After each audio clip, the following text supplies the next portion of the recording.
Hello and welcome to the Responsive Family Sleep Podcast. I'm your host, Kim Hawley, holistic sleep coach, lactation consultant, peaceful parenting educator, and mom. If you've ever felt overwhelmed by all the conflicting sleep info, frustrated with sleep information that just plain felt wrong, or searched desperately for a truly gentle and responsive sleep approach, then you are in the right place. In each episode, we'll be answering your most pressing baby and toddler sleep questions, busting those sleep myths, and helping you understand truly developmental, biologically normal baby and toddler sleep, plus encouraging you to trust your intuition along the way. Let's get started.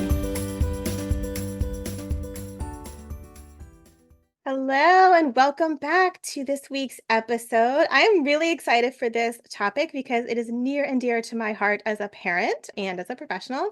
We are talking about baby wearing this week, and I have a guest, Katie, who is here. Katie is a baby wearing consultant, educator. Which do you prefer? I didn't ask before we got on. Either is fine. Okay. Technically both are. Baby wearing awesomeness. So we will be Also talking, appropriate. all about baby wearing today. Katie, why don't we start with just tell us a little bit about yourself and what brought you to the world of baby wearing as one of your many talents? Yeah. I have been working in sort of lactation and, the birth and baby world since like 2012, and have been informally teaching baby wearing kind of since then. I got certified with the Center for Babywearing Studies I should definitely know this, 2017 or 2018. And that was really wonderful and really transformed my practice and gave me a lot more tools to offer families. And then I had my own child in 2021. That one I definitely know. And so interesting too, I think sometimes as an educator, when you have these credentials and you've been teaching, you expect for yourself that you are going to kind of know everything's going to go swimmingly for you, right? I think IBCLCs often feel this way, or probably in every specialty. And I was so shocked to really run into some difficulties in various areas. And so that has also sort of really informed my practice. And I just love it. I'm passionate about closeness and connection, and baby wearing is just really, it's a wonderful tool for both of those things. Yeah. Oh my goodness. I call myself out on that, knowing the things and then heading into parenting a child and thinking it's going to be like, you'll know all the answers, but it's not always about the information, right? Like I remember when my daughter was, I don't know, maybe 3 or 4 weeks old, and I was panic texting Jen, who's one of the IBCLCs at the Breastfeeding Center and also a friend of mine. Like I was panic texting her something about pooping and intake and weight gain. Yeah. And like just because I knew, she's known me since my oldest was a toddler, and like I knew that I could just panic text her information that I didn't want to take to my pediatrician because my pediatrician was on maternity leave and I didn't like who we were seeing in her, while she was out with her own baby. And I was just like, I knew I didn't need a lactation visit. Like I knew enough about, I mean, I knew what I was doing at that point. But I was like, Jen, what would you do? Yeah. And she's like, totally. You're good. And I'm like, okay, this is why you have friends in all the areas of expertise. This is not just about the knowledge, Right. It's about, I think community is there for some of that grounding and co-regulation, right? Which is so essential in baby wearing too, but for just, reality checking you and that you do know things, right? That the thing that you thought is true and or that you don't need to worry.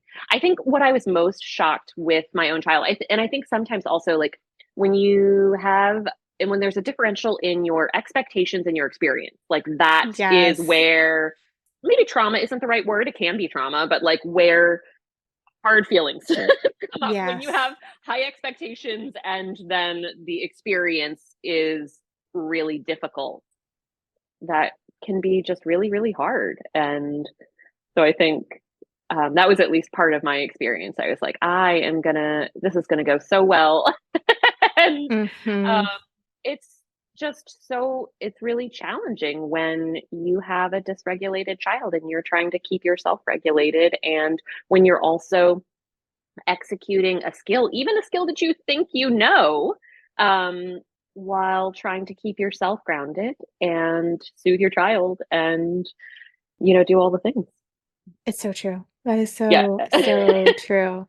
I mean, baby wearing, like I was saying before we hit record, baby wearing is one of my personal, like, non-negotiable tools. I could not have survived as a parent without baby wearing. I would still Yeah. argue, like, it's essential tool. I still wear my 5-year-old, like, regularly because she sometimes decides she's going to refuse to walk. And That's she'll just sit real. down. And my husband, when we're out, he will put her up on his shoulders and Yeah. carry her. And I have never been able to carry a kid on my shoulders. It's just like Yeah. my body frame. It doesn't work. Yeah. And Katie knows, but many of you listeners don't know that I'm blind. And so I always have a guide dog in one hand. And that's really hard to carry even like a 5-year-old on your back with one hand supporting them to make sure they stay in place. I have done it before. It's not very kind on your shoulder. So Yeah. I still often have a carrier like hooked to the strap of my purse because I mean, when you're walking your kid to school, I live in a city, we don't have school buses, right? I'm walking my Yep. kid over a mile to school. And when she's like, I'm done, I'm like, you don't really have a lot of other options, but also I love it. And she loves it still. And so yay for really, really well-fitting ergonomic dynamic carriers because I'm still using one of my toddler ones that I've been using since she was 2, and it still fits her well. She's not a super huge 5-year-old, that helps, but Yeah, she's totally. not like first percentile or anything either. So Right. that carrier is doing a lot of work for me, and I still love it. So Yeah, it's so important, especially, yeah, I have a 2.5-year-old now who is in so like big. 4 or 5 T clothing. And, every time we go out on like a bike ride, on the balance bike, I'm like, this could be like, maybe they're going to ride the whole time and maybe we're going to get 2 blocks away or 3 blocks away and they're going to decide they're done. And then I'm going to be carrying a toddler and a bicycle. And a bike, yes. Right. So the carrier is I definitely always try to put one on when we leave the house too. Yeah, It just, absolutely. baby wearing transforms through the years. And I think, I don't know, that can be a nice time to check in with an educator if you're having trouble with that like transition through developmental stages and what Yes. baby wearing looks like at different points in development. Yes. And if a new carrier is appropriate too. Yeah. I'm impressed that you still got your toddler carrier working for you.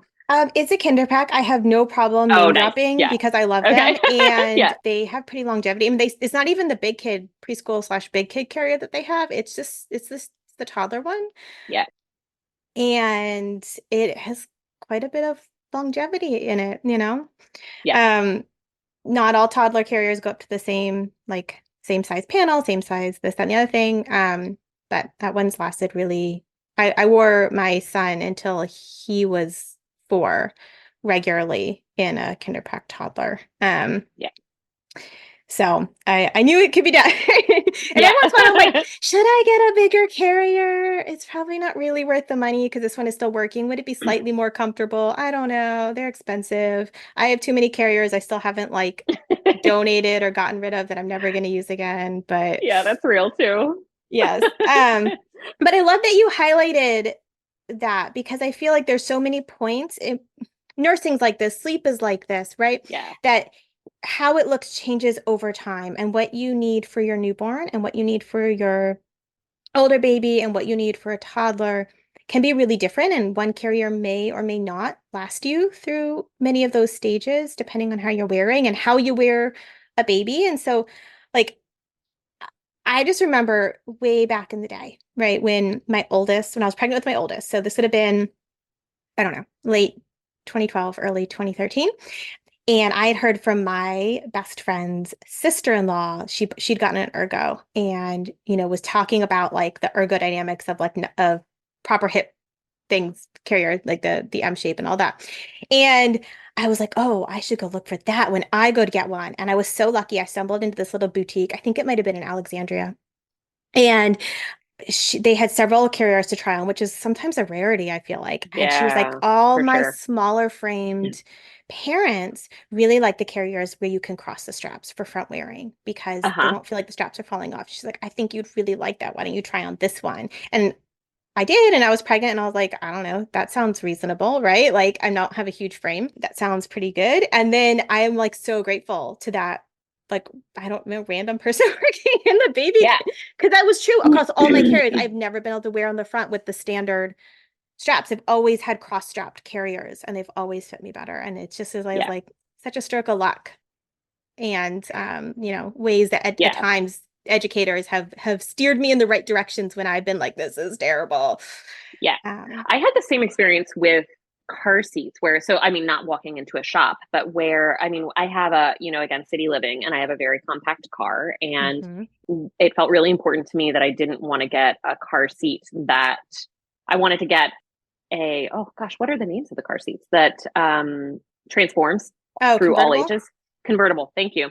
And those can be really hard to fit in a compact car. And Yeah. so I spent 15, 20 minutes on the phone with an educator and got a list of like 5 different car seats that would for sure fit my car and advantages, pros and cons for each. And that was like the best, I think it was like $50 or less, best $50 that I spent in like all of my registry building to Yes. just know and cut to get that shortcut. So I think that's also like, I wish that I often, when I'm working with clients, I wish that I had met them sooner. um, Yes. because I think I see a lot of folks who early on, I think, got a baby list recommendation or a recommendation from a friend, which sometimes works out really great and sometimes really doesn't, or they just Amazon recommended a product, and Amazon can be such a landmine for carriers. I mean, for all things, right now, Yes. but there's a lot of products and third party sellers that are either counterfeit or that are just not ethically and conscientiously made, and Yeah. that we're seeing a lot of recalls on. And Hmm. Europe is way ahead of us on this. They have recalled around like I think 20 or more different Amazon carriers that are inherently unsafe and that the US has not, yet recalled. And so sometimes it's just a comfort issue, when we're looking at these like kind of inexpensive new sellers that pop up on Amazon. And sometimes it's an objective safety issue. And I, I find often that I'm meeting with folks who have a carrier that they got, either through like their baby list recommendation or from a friend or off of Amazon. And it's not them, it's the carrier, right? That is Hmm. making this experience really unpleasant. And just meeting with an educator or taking a class or getting a few tips early on in your registry building, especially for folks who have like any special circumstances or particular things that they're trying to achieve with their carrier. Like if you've got body pain, if you have a body shape or size that is, sort of like either like on the larger side or on the smaller side, or just differently shaped than like if you find your clothes, like you have to go to special stores to find something that helps you feel really good. Then meeting with an educator is, I think money definitely well spent. Because Yeah. otherwise you're going to have the experience of like having to sort of cycle through a bunch of different carriers until you find something that Yeah. feels really good. Yeah. And I know when folks are trying to see if they can get one carrier that fits partners of very different size, like one's more Oh my petite, gosh. Yeah. one's much taller or larger framed. Yep. Sometimes it can't be done comfortably, but some of the, there are just different options to see if you can get a carrier that will fit you both, or if it just might be better to invest in each parent has the carrier that really fits their Yeah. body the best. Well, and manufacturers too, I think also like it is advantageous to manufacturers to be able to say on their box 7 to 35 pounds. And Hmm. I think that weight can be reductive. And we know this, like that babies reach different points in development at different weights and Yeah. ages and stages. And a 12-pound 2-month old is going to be so much different than like a 12-pound 4 or 5-month old. Um, Hmm. who might have been, a preemie. So I think that's also really important. Development just happens really, really differently for every kid, and getting those just checking in with someone to get some recommendations, because the box guidelines don't always translate perfectly Yeah. for every parent body or caregiver body and every baby body. Yeah. So there's the like chatting early on to make sure you're putting recommendations either on a baby registry or buying initially that look like they may serve you well. And then checking in during those different points of transitions can be really helpful. I know for me, one of the most pivotal times that a baby wearing educator helped me was learning to wear on my back. Oh my gosh, yes. My son was such a chunker as a baby. Uh-huh. He was 8'10" at birth, and he was like, 20 pounds by 6 months. And I baby wear like exclusively with my kiddos. Many blind parents can pull a stroller or a wagon using a cane or a guide dog, and I just can't. I am not one of those people. So Yeah. our running stroller got a lot of use from my husband. But I baby wear my kiddos. I had to have comfortable solutions. It was non-negotiable for me. Yeah. And eventually, man, they get heavy on your front. And Yeah. learning to back wear can be really intimidating and scary for a lot of parents. And so having hands-on support for like, here are different ways you can get this kiddo on your back. So like Yeah. my husband and I get our kiddos on our backs very differently. We use different techniques, and having that hands-on support and like, here are some different ways that you can do it. I know Yeah. for me was like literally life-changing. Like I am not exaggerating. Yeah. Totally. Yeah, there's so many different ways that you can load a baby into a carrier for front side or back, and what feels good for different people is going to be so different.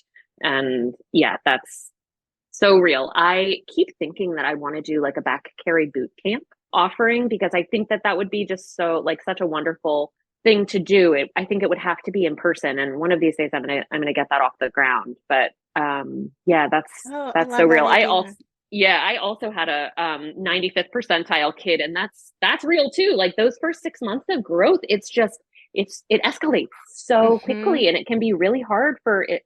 I think the baby wearing like weightlifting, and where you want to build incrementally. And so I meet with a lot of parents who very reasonably don't feel ready to learn a new skill in the first month or maybe 2 months. And if they have a higher percentile kiddo by 2 months, it's really difficult. And they're struggling to sort of like, Yeah. in terms of their strength and endurance to catch up with their baby's weight. Especially because your core, it's not like you're in the best core Yes, shape ever in those right. first few Exactly. months. Yeah, exactly. So Um, those are all, yeah, good times to check in with someone too. And it doesn't, there's so many different offerings. There's baby wearing groups. There's one-to-one, appointments that you can make with a baby wearing educator. There's a lot of different options for how to check in. yeah, I love that. Because it Yeah, can just be some really small tweaks. It doesn't always mean it's a new carrier. Sometimes it's a new right. carrier or a new way of wearing, but sometimes it's just like, have you tried loosening here and tightening here and making some little adjustments? Yeah. I, I know that I've had some baby wearing educator friends just make some simple tweaks to a carrier that I already had, and all of a sudden it was so much comfier again. Hmm. Yeah, absolutely. I think I always try to work with the carrier that a parent has, and to try to make that work. And most of the time that's possible. And it's also fun to look at and think about, down the road, what might meet their needs better, and to just be aware of that. But yeah, a lot of times we can just make it work with the carrier that they have.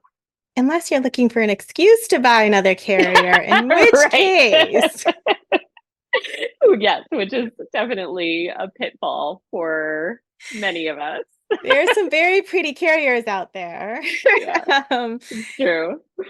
and some very nice different features. Like I know once I discovered that some carriers have like a mesh panel down the back to keep baby cooler. I was like, oh, that's amazing. DC summers are awful. Yeah. I want a kinder pack with mesh.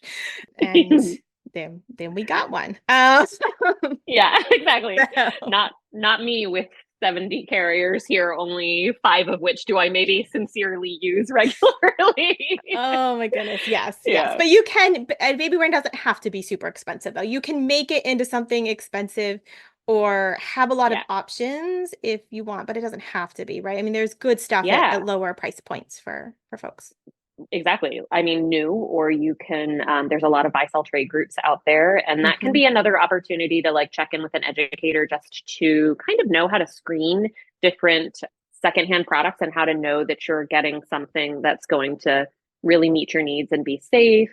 And there are also plenty of lending libraries that can be, I think, particularly with soft structured carriers, because there's so much engineering. Like when I'm talking with families about a ring sling, it's much easier for me to make generalizations about this shoulder style will have, these features and might feel this Mm-hmm. way for you. But when we get into buckle carriers, every point of engineering and every small difference in the construction of that product is just going to feel so different on everybody. And it's not something that I can narrate Mm-hmm. the feel of. And so I think it's really important in that category for folks to have the opportunity to try a few things on. So I think lending libraries are really important for that. And we're working on getting one off the ground through Patuxent Baby Wearing here at the center, which I'm really excited about. So I was so excited when I saw that because I really benefited when we had a big DC area baby wearing yeah, group and lending library. That's how I learned to wrap and realized that as much as I love woven wraps, I am terrible at it and will never be good at it.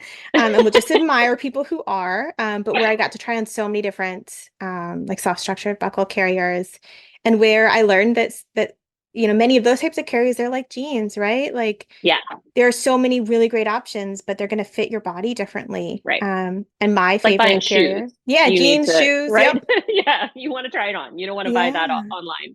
Right. absolutely. So yes, I was so excited for local folks, for DC area people, that's becoming an option, that we're kind of rebuilding that resource because it's so, Yeah. so valuable. It was this double whammy of Babywearing International sort of collapsed in, Yes. gosh, I don't even remember what year that was. And then like a year or two later, the pandemic hit. And so, I mean, Yeah. this kind of happened around the world where like Yeah. all of our baby wearing groups and lending libraries just sort of like folded. And some cities have had better success with, bringing everything back. So there are some really vibrant communities in different cities, and I'm hoping to rebuild that here in DC. I mean, it's such a valuable resource. Yeah. So I want to just touch on a few things because I had thought in my head that we might start with what are some different types of carriers and benefits, but we got into more of how can a baby wearing, educator support you, which is another lovely way to start this Sure. conversation. But I wonder for folks who aren't really familiar, maybe you could really briefly highlight the big kind of different groups of carriers. We've referenced them, Yeah. most of them throughout, but just like what those are, and then we could maybe talk about just some of the high level benefits of baby wearing. Baby wearing generally. Yeah. So I teach a class on this subject, so we can go really deep on like every category of carrier and what some of the pros and cons are within each category. And in my class, we talk about safety. And so that's through the Breastfeeding Center. If that's something that's interesting to folks, you can sign up online there. But yeah, let's Yes, talk about definitely. like sort of some of the general features of each category. So probably the oldest style of carriers are going to be just like one long piece of fabric. And so those are going to be wraps. And we have a variety of different fabrics these days. And so stretchy wraps are, I think, one that I see a lot of parents get on their registry or inherit from a friend or from a family member. And Mm-hmm. so those are going to have their knit fabrics, and they are going to stretch either in one direction or in two directions. So there's a lot of variation in how much stretch from brand to brand that you're going to see, and how you use a stretchy wrap that is two-way stretch versus one-way stretch is going to be a little bit different. And there will be compensations that you make for one product that you might not in another product. Yeah. And then I think, another pitfall that can happen with those, like they're so wonderful at the newborn stage when we want this like really enveloping type of carry where a baby's body is really honored and like unfolding after birth, and where we want to really have a lot of integrity to the way that they're supported, right? And I think sometimes manufacturer videos have two goals, right? They're trying to educate on the product that they're selling, but they're also trying to sell a product. And so sometimes manufacturer videos are just really short.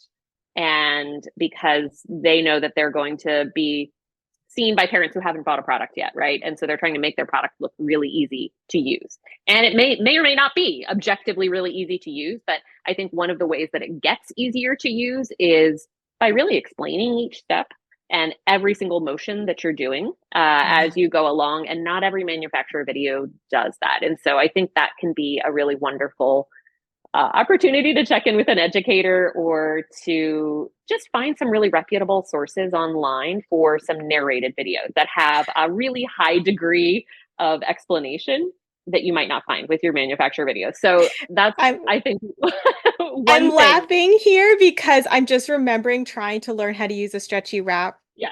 In 2013, pre there being as much good educational stuff, pre me really having tapped into more of a baby wearing network, and like being like, how do people do this?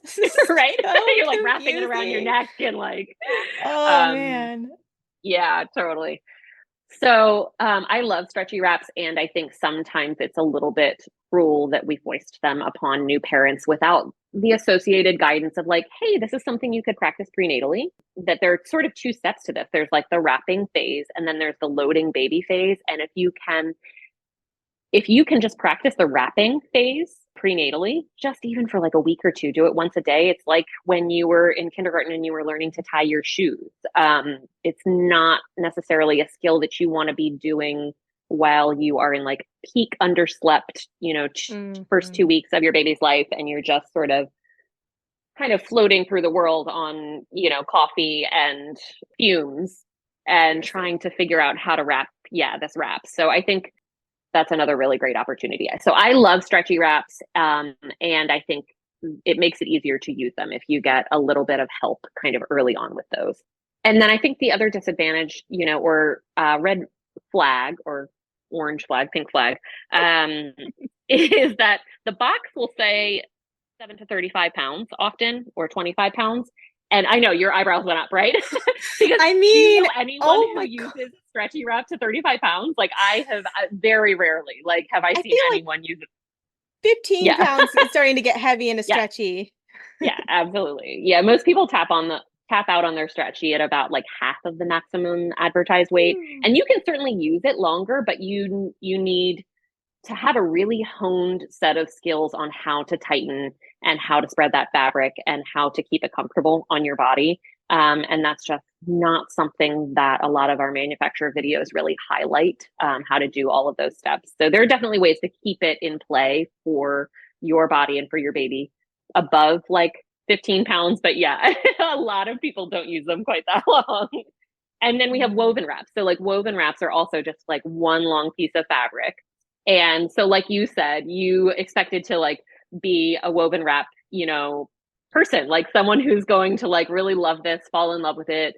And they're so pretty. They're gorgeous. They're wonderful. And I felt that allure too. And I have been teaching woven wrapping, and I fully expected to be able to sort of like back wrap my newborn. Like, I'm skilled at this. I know how to do this. I should be able to do it. And it's different when it's your baby. Yeah, so and the pretty finishes and the pretty yeah. I think it's woven wrapping doesn't have to be harder than stretchy wrapping.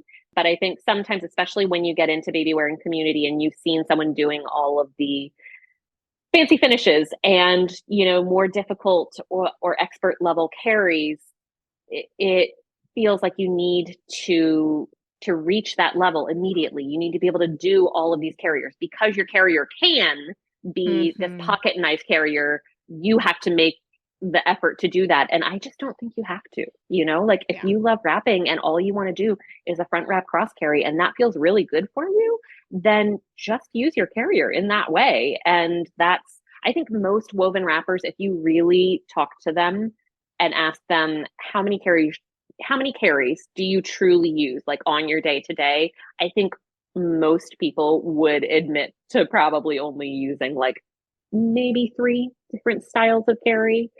Once you get to like back wrapping, maybe they add a few more in. And it's nice to have that option through different stages of development to have different ways that you can use your carrier. So I sort of skipped ahead, but woven wraps are going to be, because it's a different weave, the fabric tension is much higher. And so we have more options for how we can wrap that product. And generally, the first way that you're going to wrap a woven wrap is a front wrap cross carry, which is a similar way of wrapping to the pocket wrap cross carry that you learn with a stretchy wrap.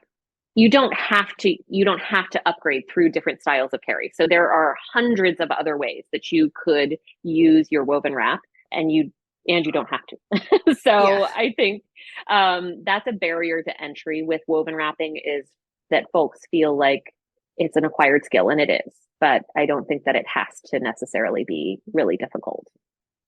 Yeah. I love woven wrapping, and I think that for folks who have body pain, folks who are wanting to feed in their carrier really early on, and folks who have multiple kids where they're trying to do, tandem carries. There are a lot of circumstances with woven wraps that I think it's really kind of your best option if you're able to put in like a little bit of time learning a few different skills. I think it can be really, really wonderful. Yeah. Right. Yeah. And they're pretty. And they're so, so beautiful. Yeah. And then, so out of woven wrapping, we have a couple other styles of carrier that have been born in different cultures. And so one of those is a ring sling, which is just a sewn shoulder of a woven wrap that has 2 rings in it. And it's a single layer carry, which makes it really breathable. They're commercially really popular in the US. So most people have seen a ring sling around these days.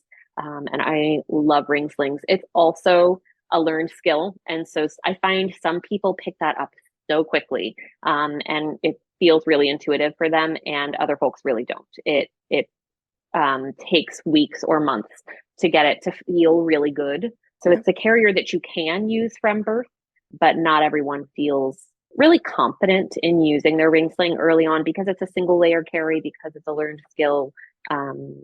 So I love a ring sling for a variety of different circumstances. I think it's a really nice carrier to like keep on hook by your front door when you got to walk the dog and you need to get your baby into the carrier really fast.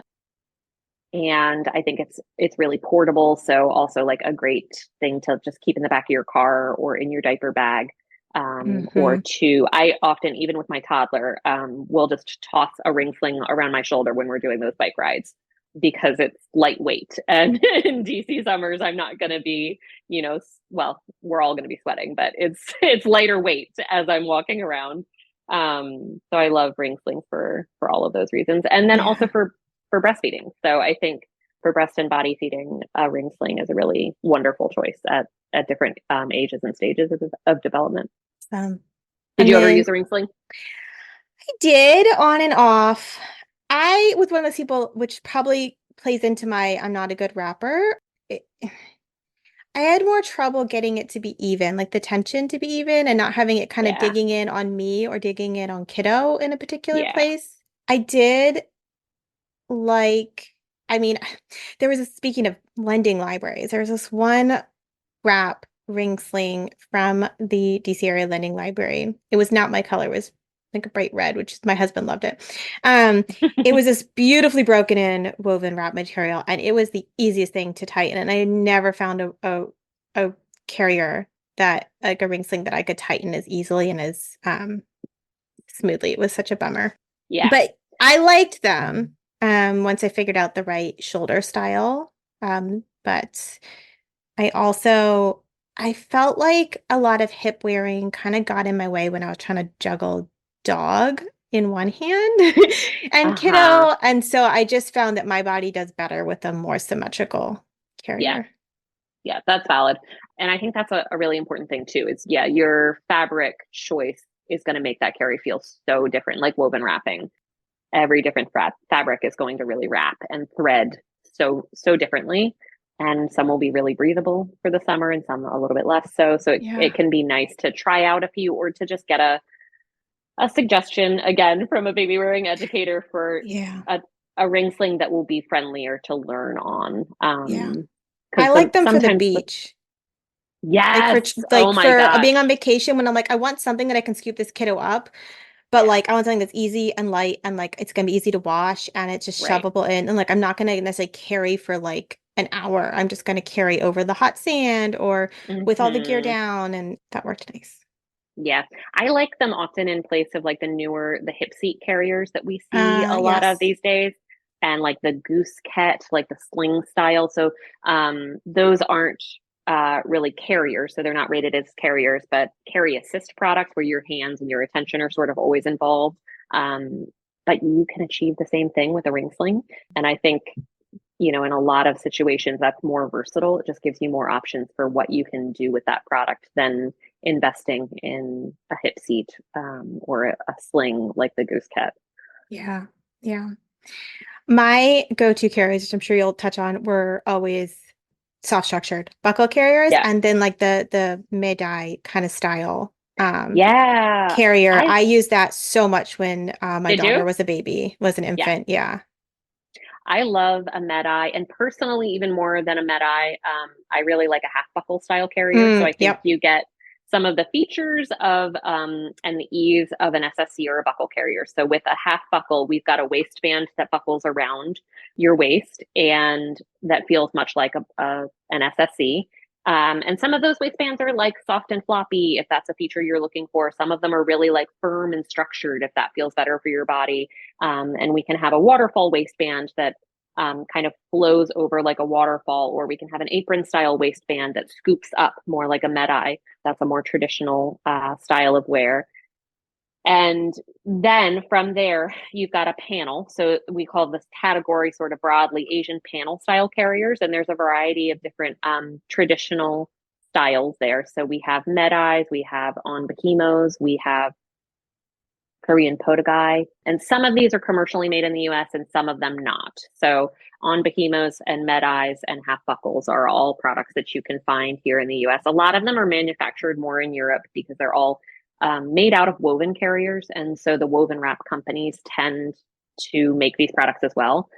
And so I think it's one of the best blends of that like really enveloping feel of a wrap, but with the option of like the ease of buckling it on or tying it on, and then the intuitive sort of straps of an SSC. So you get a lot of the advantages and features of both a wrap and an SSC, or a full buckle carrier. And so I think it's a really nice kind of mix of those two things. It's really like when someone comes to me and wants a carrier that's going to last them truly from birth through toddlerhood, not just like the box advertisement. I'd say like med-eyes and half buckles are like absolutely one of my favorites. And for folks who also have different pain points in their body, I think you get a really even weight distribution.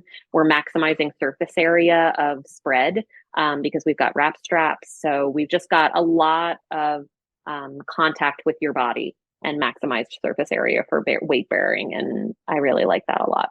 Also, really easy to feed in. So some carriers, like a ring sling, it's a little bit of a learned skill to loosen off lower latch baby, and that takes a little bit more effort. And I find in a med-eye or a half buckle, it just feels a little bit more intuitive for folks. And it also gives baby a little bit more positional stability for their latch early on. So if we're sort of in those like early months of we don't quite have head and trunk control, but we're trying to help a parent to feed in the carrier early on, I really like a med-eye or a half buckle in those scenarios. Yeah, because med-eye we're tying both the waist and the straps, and then half buckle we're buckling the waist and tying the straps. The And the shoulder only straps. thing, yeah, I don't, as I'm like not using the visual, and I'm like Yeah. making the gesture at you. Yeah. The only time I did not like a med-eye was when it's raining and I'm trying not to drag all my straps through the mud of getting my kiddo Yeah, absolutely. It's on not maybe my me. top choice for like, yeah, muddy hikes. I mean, they're definitely like, if that's your carrier of choice, there are You can ways make that it we work, can, yeah. yeah, you can figure it out. But yeah, it's the long straps can be challenging to figure out in a wet parking lot for sure. Yeah, I accidentally bought a mid-eye carrier with my oldest in my hunt to find some different carrier options so that when like one of mine was spit up on or had a diaper explosion, I had other Yeah. options.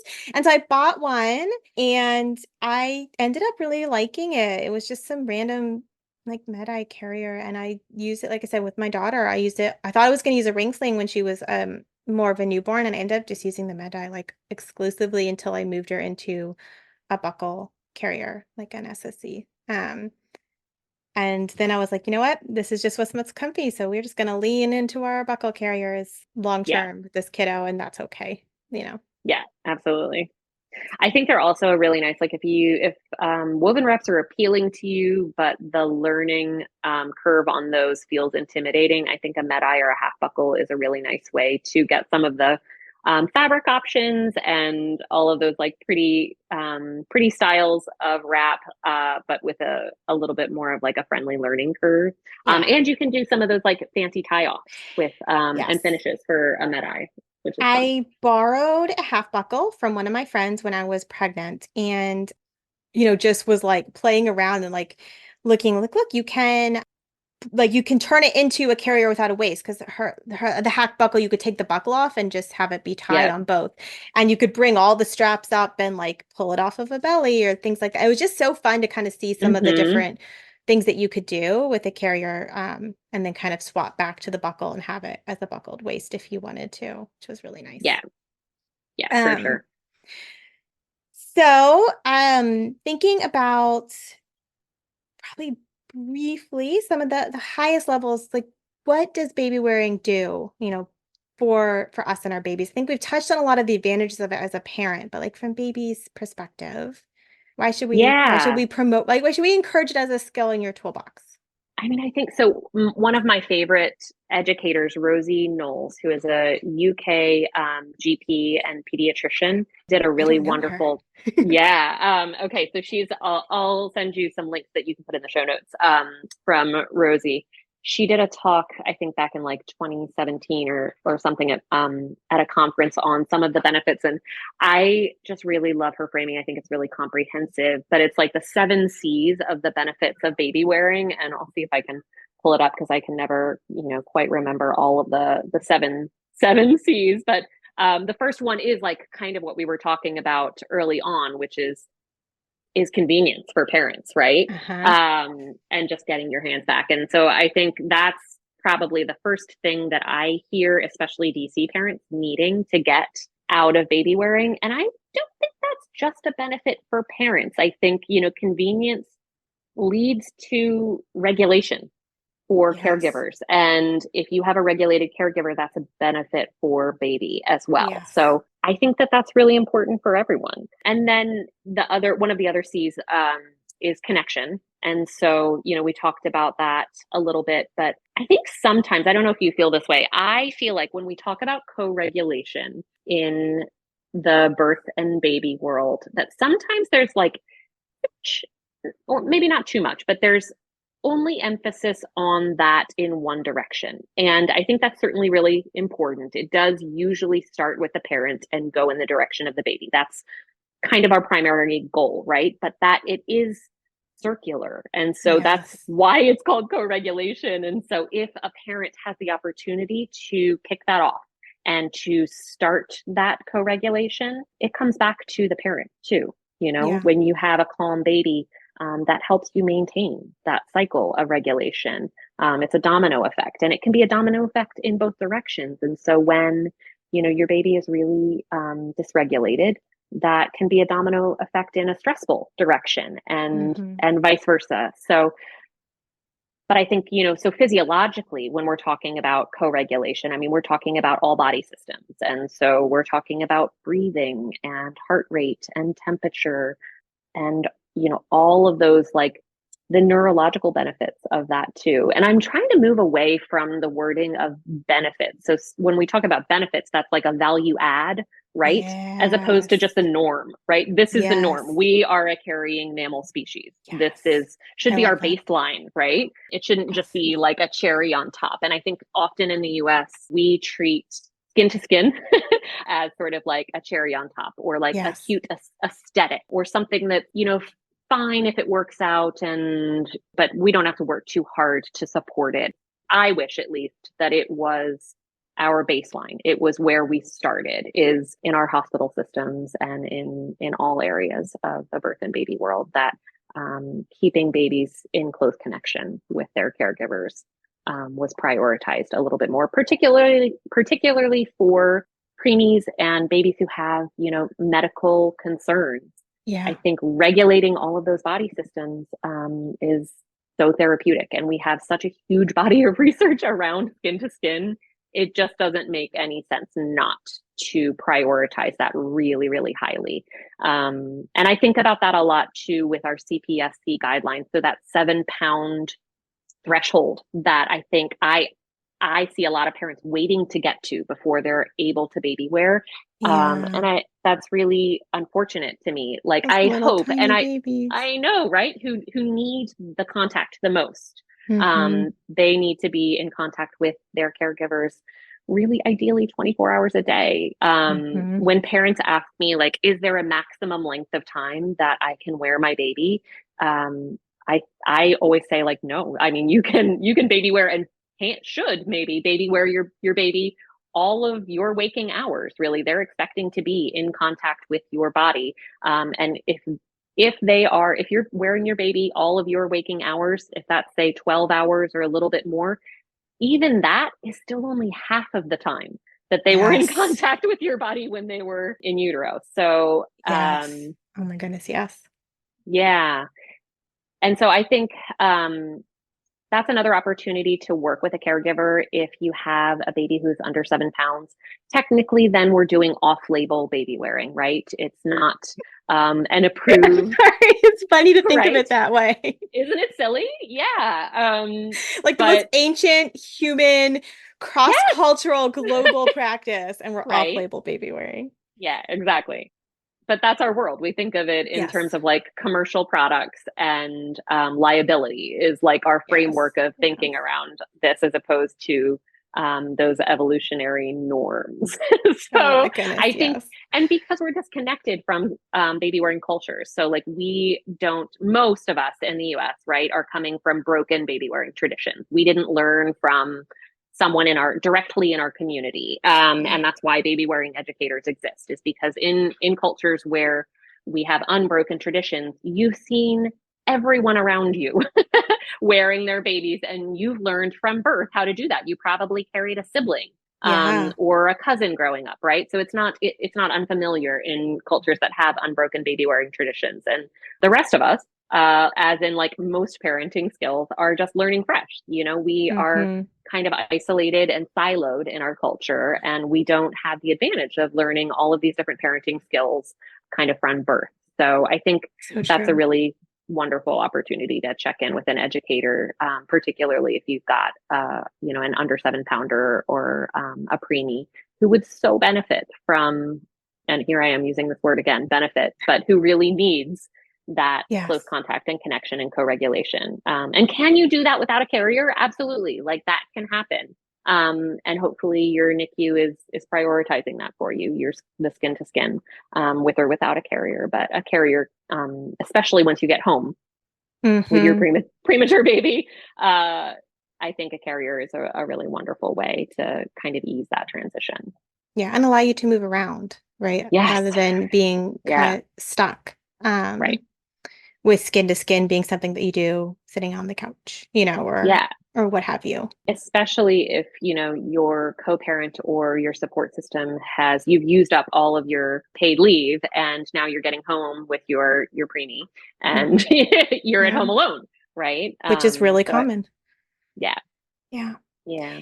Oh my God. I feel like we could just talk about this forever. But I know, right? Yeah. Well, I mean, so we were talking about like the 7 C's of like benefits, right? So like the other really big one, and I'll send you the link of all of the other C's that are important. But I think crying is the other really big one that I hear from parents, and that's one of the few studies. So like when we're talking about advantages of baby wearing, often we're borrowing some of those studies. And that data from Skin to Skin and from Kangaroo Care, right? And we've got this huge body of research around it. But this is one of the few studies that we have specifically around baby wearing, and that it reduces crying. And so that just helps everyone stay more regulated, and helps babies stay in that quiet alert phase where they're able to really learn and absorb and stay regulated. So I think that's an important one for everybody. I love that.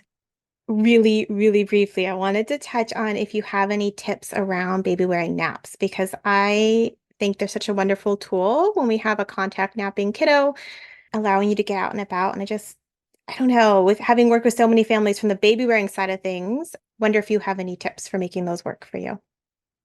Yeah, I mean, I think it's different at every age and stage, So kind of true. what that looks like, right? Yeah, so like when you've got a squishy little newborn lump who is really like sleeping away kind of a lot of the day, and where that the sleep pressure is kind of so high, I think Hmm. it's a lot easier, right? You can sort of like pop them in and out of the carrier without a lot of thought, and it gets more complicated as you've got a baby who is spending more time alert, right? Yes. And where you're trying to encourage the nap, or you're using the carrier as a tool to make the nap happen. And I think the biggest thing that I work on with parents a lot at this stage is loading your baby into the carrier in such a way, and this is really true at all stages, also for babies who are struggling with the transition into the carrier, where it feels really unstable, feels really maybe a little bit scary or precarious, or you've just got a lot of fussing with the getting into the carrier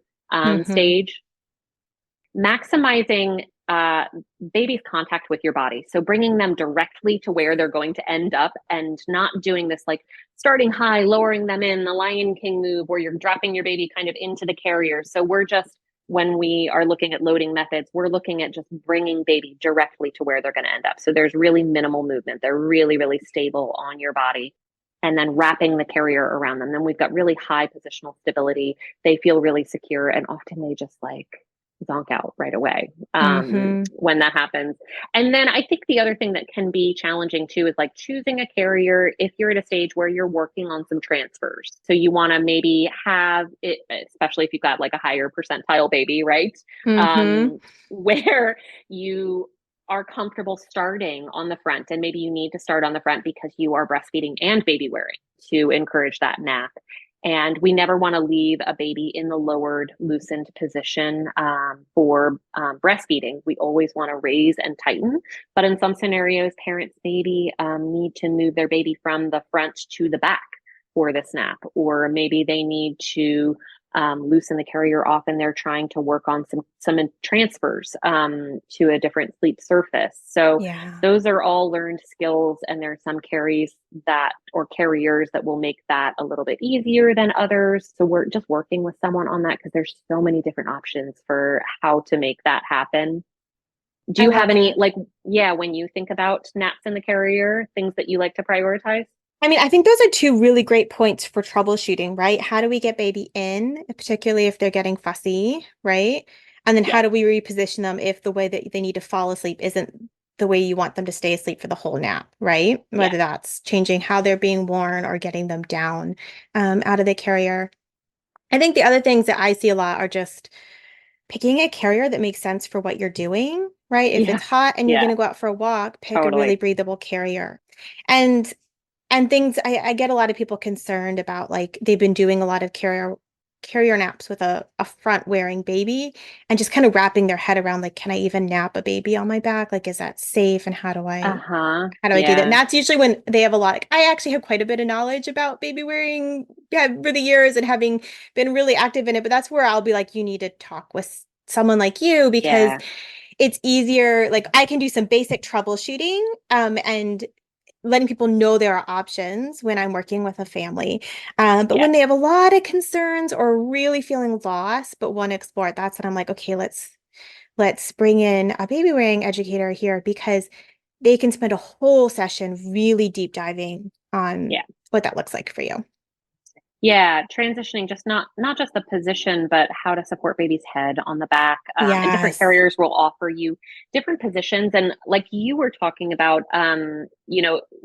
carrying your kids on your shoulders never worked for you. Yes. Different carriers work with different anatomy for back carries. Like for me, the way that the curvature of my back, I had kind of a dead zone for back carrying where I didn't have a baby who was tall enough to be able to do a low back carry without them being Mm. leaning back really, really far, because I just have a really, intense curvature of my back. So I had to either do a very high back carry early on and then wait for my kid to get a little bit taller to be able to nest around the curve of my spine. So I have like kind of more sloped shoulders and more of an curve to my upper back and my lumbar spine. So everybody's body is different. Every carrier is different. Yes. Where and how you and your baby fit together is going to be really different. And I think, yeah, that's really important. And then also being able to monitor your baby's breathing depending on their age. So when we've got like a baby who's over 6 months old in a back carry, we've got a little bit less concern. They've got a lot more integrity to their head and trunk. And even when sleeping. So every baby is all of us, even adults, we relax when we sleep, right? Our muscle tension is much different. But for a baby who's under 6 months, when they relax, we want to make sure that they've got a really protective position for their airway. Yeah.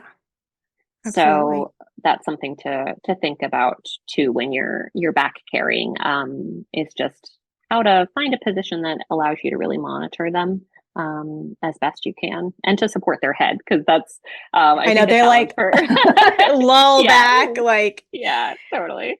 And it's like, okay, that can't be good. Yeah, right. And there's different ways to address that too. There's lots of options. So back carrying is I really want to get a back carry boot camp or series off the ground, but I can always work on that one-on-one with folks too. Awesome. So yeah, all of Katie's awesomeness through Babywearing is all through the Breastfeeding Center, right? Like the groups, the classes, you do virtual consults, all that good stuff. Yeah. We do free baby wearing groups every Tuesday after our feeding groups at the center. So if you join for the Tuesday feeding group, it'll be the same link. You can just stay on and we'll talk about different carriers every Tuesday. And that's sort of more general help and troubleshooting. And then if you have a specific goal in mind, I do both virtual appointments and in-person appointments at the center. And then if you are still prenatal and you're at the let's talk about all of the different categories of carriers, what my options are, and what safety looks like, I think that's a really great baseline to start from. That is a class that I teach once a month. I'm actually teaching that this afternoon. And so that's my prenatal class. You can also always take that in the 4th trimester if your baby's already here and you just got a late start on some of the baby wearing stuff. You're welcome to join for that class too. Awesome. And then I'll send you some links for some of the different things that we talked about here, for some of the benefits of baby wearing and the other things we chatted about. So we'll have that all in the show notes, plus the link to the baby wearing page for the Breastfeeding Center, so you can find Katie's awesome support. And yay, Katie, thank you so much for chatting with me today. This was awesome. Thank you so much for having me. It was really great. Thank you for joining me today. I hope this episode left you feeling more informed, confident, and encouraged on your sleep journey. And just a reminder before you go that nothing in this episode is individualized to your specific sleep situation, nor is it to be taken as medical advice. Take what resonates, ignore what doesn't, and check with your healthcare provider about any medical concerns. Take a moment to subscribe to this podcast so that you'll never miss an episode. And take a moment to rate, review, or share an episode you love on social media. All of that helps parents just like you find me, this podcast, and this gentle and responsive sleep information. I'll see you next time.